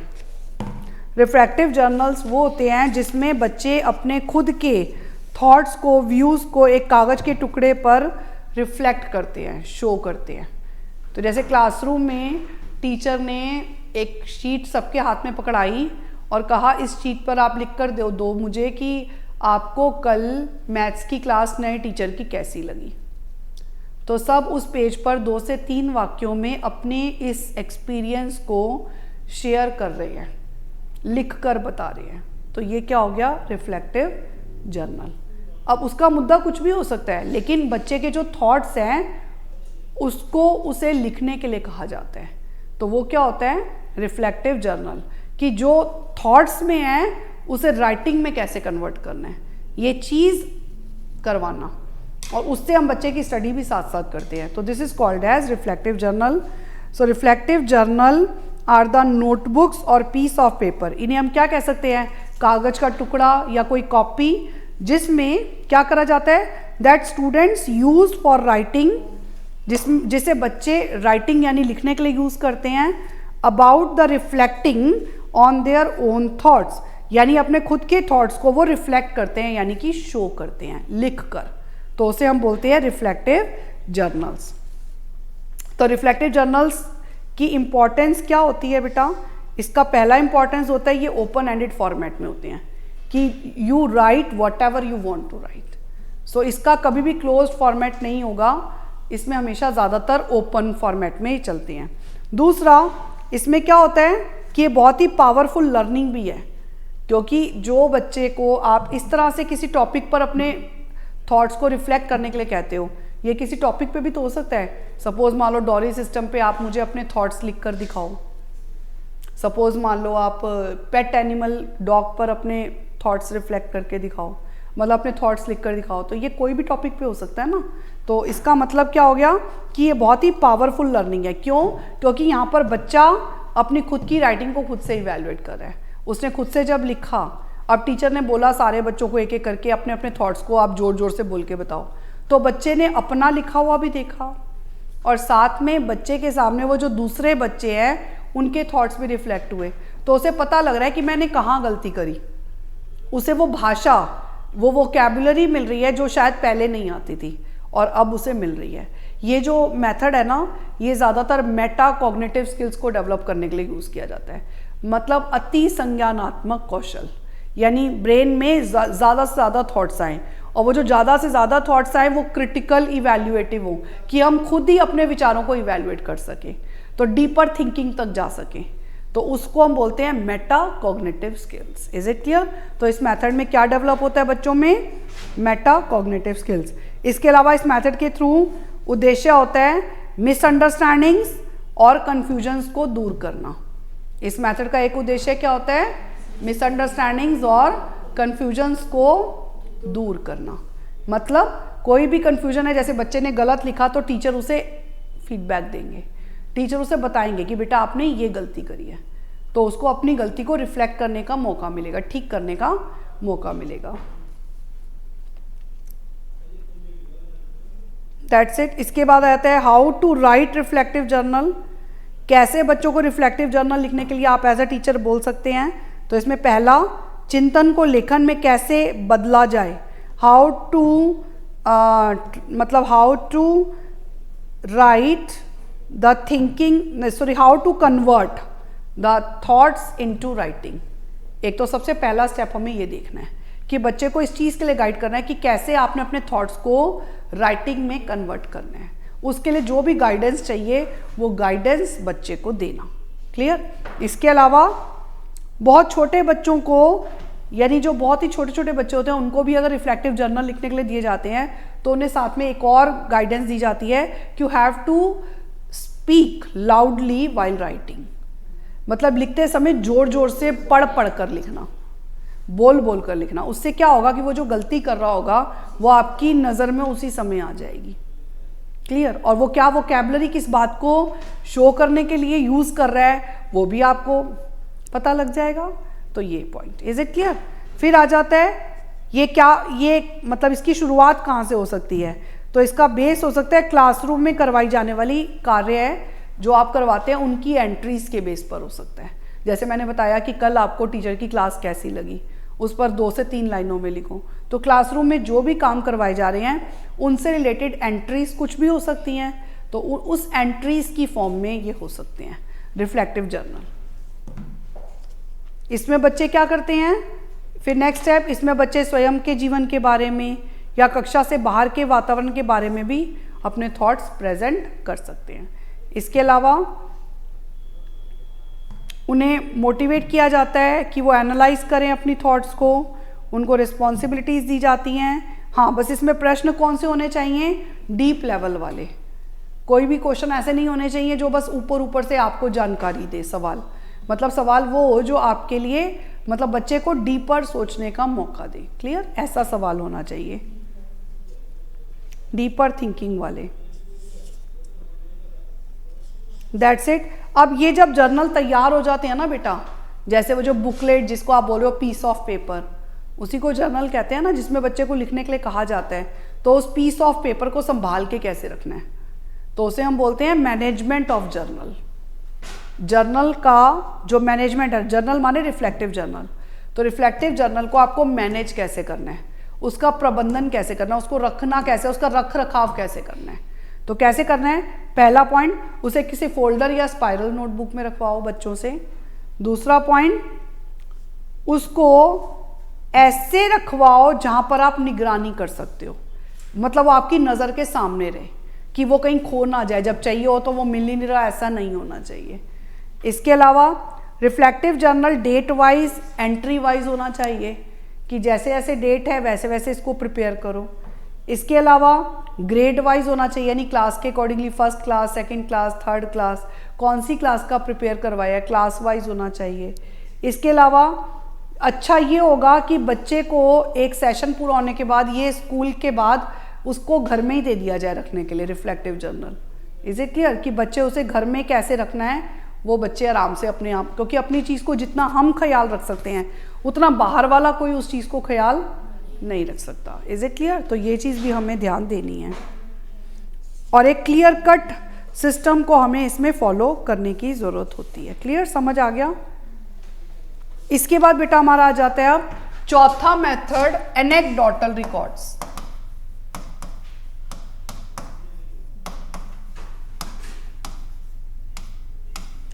एनेक्डोटल रिकॉर्ड्स को बोलते हैं आकस्मिक निरीक्षण अभिलेख। क्या बोलते हैं? आकस्मिक निरीक्षण अभिलेख। ये क्या होते हैं? इसका मतलब होता है आकस्मिक माने ऑन द स्पॉट, एनेक्डोटल का मतलब क्या होता है? तो ये वो रिकॉर्ड्स है जिसे ऑन द स्पॉट प्रिपेयर किया जाता है, मौके पर ही तैयार किया जाता है। दूसरा, who prepares? By the teacher. कौन तैयार करता है इसे? टीचर तैयार करते हैं। तीसरा, क्यों किया जाता है? To study the behaviour of children. बालकों के व्यवहार का निरीक्षण करने के लिए, अवलोकन करने के लिए इसे किया जाता है तैयार। जैसे सपोज मान लो क्लास में 2 बच्चे बैठे हैं और वो कौन से बिहेवियर्स होते हैं, वो भी यहां आप लिख सकते हो। सिग्निफिकेंट बिहेवियर, सारे बिहेवियर्स को नहीं नोट डाउन करना। सिग्निफिकेंट बिहेवियर का मतलब होता है महत्वपूर्ण व्यवहार। जैसे देखा कि 2 बच्चे साथ में बैठे हुए हैं, तो एक बच्चे ने देखा कि मतलब एक बच्चे के पास पेंसिल नहीं है, तो उसने दूसरे के पाउच से पेंसिल निकाल ली। अब दूसरे बच्चे ने जब उसके हाथ में अपनी पेंसिल देखी तो उसने उससे अपनी पेंसिल भी छीनी और उसको मार भी दिया। तो दोनों का ही बिहेवियर गलत है ना। तो आप दोनों के बिहेवियर को कहाँ पर नोट डाउन करेंगे? एनेक्डोटल रिकॉर्ड में। तो ये कैसे प्रिपेयर किया जाता है? डेट वाइज और डे वाइज, तो जिस और ग्रेड वाइज, क्लास के अकॉर्डिंगली। जिस क्लास का बच्चा जिस दिन जितने बजे कर रहा है उस तरह का बिहेवियर, चाहे वो क्लासरूम के अंदर है चाहे वो क्लासरूम के बाहर है, आपको लगा कि ये सिग्निफिकेंट है, इंपॉर्टेंट है, इसको नोट डाउन करना, क्योंकि हम उसके लिए फिर उसको बार बार एक सजेशन देंगे, बेटा आपको ऐसा नहीं करना, और फिर दोबारा भी देखेंगे उस तरह का बिहेवियर रिपीट तो नहीं हो रहा। तो वो जो स्टडी कर रहे हैं हम, तो उसके लिए हम उसको क्या कर रहे हैं? Anecdotal record. ये स्कूल में जब आप टीचर बनोगे ना, तो आपको एनेक्डोटल रिकॉर्ड साथ मिलते हैं, जिसमें आप बच्चों के बिहेवियर्स को लिखते हैं। ज़्यादा लंबे लंबे चौड़े नहीं, 2 से 3 लाइनों में ख़त्म, बारी बारी हर डेट पर 2 से। जैसे मैंने आपको वो जो इवेंट अभी बताई, तो वो 2 लाइनों में थी, बस उसको नोट डाउन कर लिया, आपको याद रहेगा। क्लियर? और ये कैसे लिखा जाता है? मतलब डे टू डे की लैंग्वेज में। They are prepared on the basis of day to day language. इसे किस आधार पर तैयार किया जाता है? दैनिक भाषा में। सो दैनिक भाषा माने डे टू डे की जो लैंग्वेज होती है उसमें प्रिपेयर किया जाता है। Is it clear? तो डे टू डे की लैंग्वेज क्या हो गई? जैसे जो भी कॉलोकियल लैंग्वेज हम यूज़ करते हैं, जैसे उस बच्चे ने जो भी बिहेवियर किया, आपने भी उसे सिंपल वैसे ही नोट डाउन कर लिया कि जब दूसरे बच्चे ने उसके हाथ में पेंसिल देखी तो उसने उसे खींचा और 2 घूंसे मारे, तो आपने एज इट इज़ उसे नोट डाउन कर लिया। तो इसको ऐसे ही प्रिपेयर किया जाता है। आई होप सो समझ आ गया ये आप लोगों को। ये क्वालिटेटिव होते हैं और बेसिकली बच्चे के बिहेवियर्स को स्टडी करने का भी होते हैं। नो, इसके बेसिस पर ये नहीं होता कि कोई मार्क्स दे रहे हैं या बच्चा फेल कर देंगे, ऐसा नहीं होता। लेकिन बच्चे की स्कूल में जब बच्चा आता है तो इसका ऑलराउंड डेवलपमेंट करना होता है ना, तो उसके लिए हमें उसके बिहेवियर्स को भी स्टडी करना है। तो ये क्वालिटेटिव होते हैं बेसिकली। हाँ, बस हम चेंजेस ला सकते हैं ना, क्योंकि स्कूल में हमें उसके सिर्फ एक एकेडमिक वाले पार्ट पर थोड़ी फोकस करना है, हमें उसके अदर पहलुओं को भी तो ध्यान देना है ना। तो यहाँ पर हम उसके बिहेवियर्स को स्टडी करते हैं बेसिकली। तो अगर बच्चे के लिए जैसे हम लिखते हैं टॉकेटिव स्टूडेंट, तो वो एनेक्डोटल में आएगा, क्योंकि आप उसके बिहेवियर को स्टडी कर रहे हो मान लो, तो वो एनेक्डोटल रिकॉर्ड से पता लगता है। क्लियर? सो बाकी इसके बारे में आप पढ़ लेना। फिर आ जाता है इसके बाद लास्ट मेथड, जिसको हम बोलते हैं नैरेटिव्स। 5वां मेथड कौन सा आ जाता है इसके बाद? नैरेटिव्स। ये समझ आ गया ना डिटेल में? नैरेटिव्स को हिंदी में बोलते हैं बेटा विवरणात्मक कथाएं। विवरणात्मक कथाएं। अब नैरेटिव जो होती है ना, इसी एनेक्डोटल रिकॉर्ड की डिटेल्ड फॉर्म होती है, क्योंकि नैरेटिव्स का मतलब ही होता है डिटेल में जिसे प्रिपेयर करते हैं।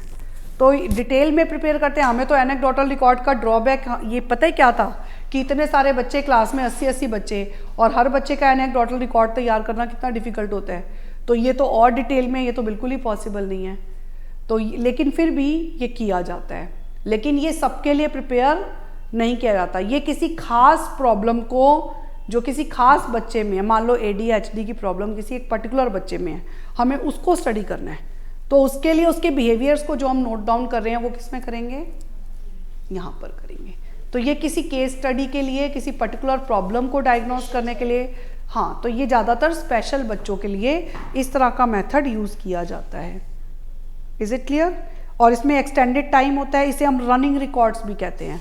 इसका एक और नाम क्या होता है, रनिंग रिकॉर्ड्स। लेकिन ये मेथड जो है, इसकी ड्रॉबैक क्या है कि ये मेथड एक से ज़्यादा बच्चों का अध्ययन करने के लिए बहुत डिफ़िकल्ट है। एक टीचर एक टाइम में एक आधे बच्चे को ही, 2 बच्चों को स्टडी कर सकता है। आप ये को मैं पूरी क्लास का प्रिपेयर कर लूँ, इट्स नॉट पॉसिबल। क्लियर? और इसमें टाइम कंज्यूमिंग होता है, और इसमें निरीक्षण करता अपने आप को बच्चों से अलग, जैसे एक डॉक्टर की तरह स्टडी करता है, ना कि एक फ्रेंड की तरह उनके साथ मिलके उस क्रिया को खुद भी कर रहा है। नो। Is it clear? तो उस तरह से स्टडी करना। इसके बाद बेटा एक अगला शॉर्ट नोट आपका आ जाता है, क्लिनिकल मेथड्स क्या होते हैं, नैदानिक विधियां। ये आपका 77 पेज नंबर पे है इंग्लिश मीडियम में। नैदानिक विधियां क्या होती हैं, सबको मिल गया? Clinical method. So clinical method नाम से ही हमें पता लगता है, जैसे हमने अलग अलग टाइप्स पढ़े थे ना इंटरव्यूज़ के, तो ये जो क्लिनिकल इंटरव्यू होता है ये क्या होता है, जिसका उद्देश्य है निदान माने ढूंढना। तो जिसमें साक्षात्कार का मुख्य उद्देश्य है किसी भी समस्या के, किसी पर्टिकुलर समस्या के कारणों को जानना होता है, ताकि आप उसके लिए एक एप्रोप्रिएट रेमेडी या ट्रीटमेंट सजेस्ट कर सको। बस ऐसे इंटरव्यू को क्या बोलते हैं, नैदानिक इंटरव्यू यानी क्लिनिकल इंटरव्यू। इंग्लिश मीडियम में 77 मिल गया। तो ये हम ऑलरेडी पहले कर चुके हैं इंटरव्यू के टाइप्स में। सो जस्ट यहाँ पे इसका थोड़ा डिटेल ज़्यादा दिया हुआ है, तो आप इसे पढ़ोगे तो ये समझ आ जाएगा। ठीक है बेटा? इसके भी स्टेप्स होते हैं, ये आप अपने आप करना। ये हमारी फर्स्ट यूनिट जो है ना वो अब ख़त्म हो गई। मैं सेकंड भी शुरू करा रही हूँ, क्योंकि पीछे ना ऑलरेडी क्लासें हुई नहीं है, 2-3 है ना, और फिर ये हो जाता है होली वोली भी है तो थोड़ा पढ़ लोगे इस वीक में, छुट्टी वुट्टी वैसे भी हो जाती है।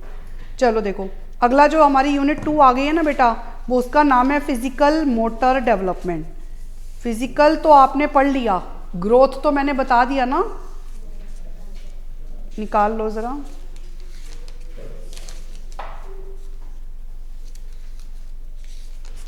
शुरू में ही इसकी शुरुआत कहाँ से हुई है, ग्रोथ क्या होता है, ग्रोथ और डेवलपमेंट का डिफरेंस क्या होता है, ये तो हमने ऑलरेडी पहले कर लिया। तो ये पार्ट रिपीटेटिव है, इसे हमें यहाँ नहीं करना। आप सीधा आ जाओ इसके बाद किस पे, ग्रॉस और फाइन मोटर स्किल्स पर, यानी मोटर डेवलपमेंट पर आ जाओ। आगे बढ़ते जाओगे तो आपको मिल जाएगा। मिल गया? तो ग्रॉस और फाइन, पहले मोटर डेवलपमेंट का मतलब क्या होता है, क्रियात्मक कौशल। सो मोटर डेवलपमेंट क्या होता है कि अपनी मांसपेशियों का प्रयोग करके की जाने वाली क्रियाएं। ठीक है? तो गत्यात्मक विकास, ये 2 तरह का होता है, एक ग्रॉस और एक फाइन। सो ग्रॉस मोटर का मतलब क्या होता है, जहां पर हम व्यक्ति अपनी बड़ी बड़ी मांसपेशियों का प्रयोग करके उस क्रिया को करता है, जैसे चलना, दौड़ना, भागना। तो ये तो होता है ग्रॉस मोटर स्किल्स। और फाइन मोटर में क्या होता है, जहाँ पर शरीर की छोटी छोटी मांसपेशियों को कोऑर्डिनेट करके और उस क्रिया को किया जाता है, जैसे लिखना, सिलाई करना। तो ये क्या होते हैं, फाइन मोटर स्किल्स में अपनी शर्ट के बटन बांधना, शू के लेसेस बांधना, बटन ऑन ऑफ करना, कोई मशीन का बटन चलाना, ये सब चीज़ें किससे रिलेटेड आ जाती हैं, fine motor skills. Is it clear? तो इसको आप एक्सप्लेन कर देंगे, ग्रॉस और फाइन मोटर स्किल्स क्या होते हैं। इसके बाद बच्चों के मोटर स्किल्स को इफेक्ट डालने वाले फैक्टर्स क्या होते हैं, मोटर डेवलपमेंट को इफेक्ट डालने वाले फैक्टर्स। सो फैक्टर्स अफेक्टिंग मोटर डेवलपमेंट, यानी क्रियात्मक विकास को प्रभावित करने वाले कारक। ठीक है? तो वो कौन कौन से फैक्टर्स होते हैं, जैसे न्यूट्रिशन। इसमें पहला फैक्टर क्या हो सकता है, न्यूट्रिशन। अच्छा खाना खाएंगे तो फिजिकल और मोटर डेवलपमेंट अच्छा होगा, बॉडी में चुस्ती सुफुर्ती सब कुछ होगा। और अगर हम जंक फूड खाएंगे तो उसका इफेक्ट भी हमारे शरीर पर नजर आ जाता है। क्लियर? दूसरा आ जाता है फिजिकल कंडीशंस, यानी शारीरिक दशा कैसी है। कई बार कुछ बच्चे अब नॉर्मल होते हैं तो जिनकी फिजिकल कंडीशन अलग होती है, किसी का पैर नहीं है या कुछ और प्रॉब्लम है, किसी विटामिन की कमी है, आयरन की कमी है, तो इसका प्रभाव भी हमारे मोटर डेवलपमेंट पर नेगेटिव पड़ता है। तीसरा पर्सनालिटी ट्रेट्स, कुछ लोग इंट्रोवर्ट पर्सनालिटी के होते हैं और कुछ लोग एक्सट्रोवर्ट पर्सनालिटी के होते हैं, तो कहीं ना कहीं इस चीज़ का इफेक्ट भी बच्चे के मोटर डेवलपमेंट पर पड़ता है। Is it clear? तो ये भी आ जाएगा। इसके अलावा अपॉर्चुनिटी फॉर लर्निंग, यानी अधिगम का अवसर, जिन लोगों को सीखने के अवसर मिलते हैं उनका मोटर डेवलपमेंट तेज़ी से होता है, जैसे चलना, दौड़ना, स्विमिंग करना, ये सारी अपॉर्चुनिटीज़ अच्छे से मिलेंगी तो उसका फिजिकल डेवलपमेंट अच्छा होगा। और जिनको नहीं मिलेंगी वो फैटी, आजकल के बच्चे जैसे टमी भी मोटे, बॉडी भी ऐसे फैटी सी हो जाती है, क्यों? क्योंकि उन्हें वो सब अपॉर्चुनिटीज़ नहीं मिली। Is it clear? तो ये इसके अलावा लैक ऑफ, और अगर मिलता भी है तो बच्चा अपना टाइम मोबाइल, टैब और मीडिया के साथ ज़्यादा बिताते हैं। इसके अलावा लैक ऑफ इंसेंटिव्स, मोटिवेशन की कमी होती है, घर में कोई मोटिवेट करने वाला नहीं है, आप अच्छा कर रहे हो, आपको ये करना चाहिए, तो इस चीज़ को लेकर कोई पेरेंट्स भी ज़्यादा इन्वॉल्व नहीं होते, तो इसलिए भी ये प्रॉब्लम होती है। और इसके अलावा प्रैक्टिस एंड गाइडेंस, अब हम कई बार हम ज्वाइन तो करा देते हैं लेकिन उस चीज़ को प्रैक्टिस में नहीं रखवाते, उसको guidance time to time proper नहीं देते, तो इससे भी बच्चों को प्रॉब्लम्स होती हैं। Clear? Hampering clothes, hampering clothes क्या होता है? मतलब चुस्त कपड़ों का उपयोग। हैम्परिंग माने हो गया जो बाधा डालने वाले कपड़े, इसी में ही चल रहा है बेटा सारा, मोटर डेवलपमेंट में ही चलता है कि उसको इफेक्ट डालने वाले फैक्टर्स, तो कुछ आगे पीछे अलग अलग हो जाते हैं ना, बस हेडिंग ये है कि factors affecting motor development. Clear? दिया नहीं हुआ तो नोट डाउन कर लो पॉइंट्स, एक एक लाइन में ऐसे ही एक्सप्लेन करने हैं।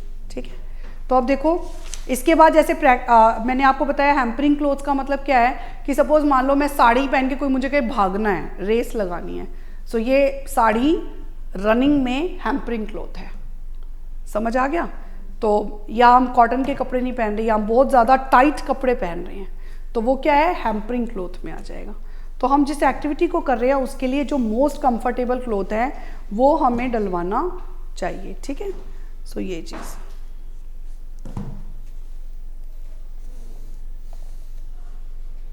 बाकी motor development during various stages ये आप अपने आप पढ़िए बेटा, कि जैसे जैसे बड़े होते हैं वैसे वैसे मोटर डेवलपमेंट कैसे कैसे होता है, ये आपने अच्छे से पढ़ना है। ठीक है कि नहीं दिया हुआ? मिल जाएगा, ये तो होगा, है ना। During various stages, infancy period में मोटर डेवलपमेंट, चाइल्डहुड स्टेज में मोटर डेवलपमेंट, ये आपने करना है। क्लियर?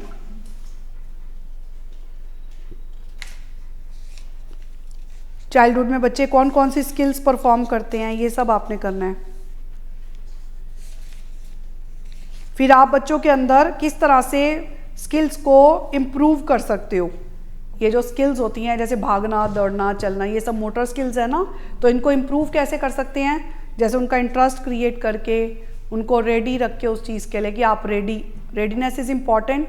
जिस काम को करने के लिए बच्चा रेडी नहीं होगा उस क्रिया को वो नहीं करेगा। क्लियर? प्रैक्टिस करवा के और नॉलेज ऑफ रिजल्ट्स देके कि अगर आप ये करते हो तो आपका बहुत अच्छा अगर आ गया तो आप बहुत आगे बढ़ जाओगे, तो उसको रिजल्ट के बारे में बताकर और टाइम और स्पीड का ध्यान रख के, एक्यूरेसी का ध्यान रख के, ऑडियो विजुअल एड्स का यूज़ करके आप बच्चों को मोटिवेट कर सकते हैं। क्लियर? So that's it. ये बड़ा जनरल सा था इसलिए मैंने इसको फटाफट से ले लिया। अब अगली क्लास में ना बेटा मैं आपको पता है क्या कराऊंगी, इंग्लिश मीडियम में 105 पेज नंबर से कराऊंगी, role of parents and teachers.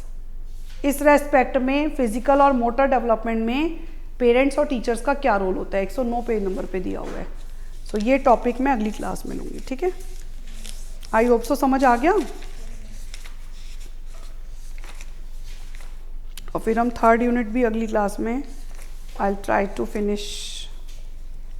आपके टॉपिक्स छोटे छोटे हैं लेकिन बहुत सारे हैं, तो बस ये है कि वो करने में थोड़ा सा टाइम लग जाता है, क्योंकि अपने आप में वैसे ये बहुत डिटेल टॉपिक्स होते हैं जो इन्होंने थोड़े थोड़े दिए हुए हैं।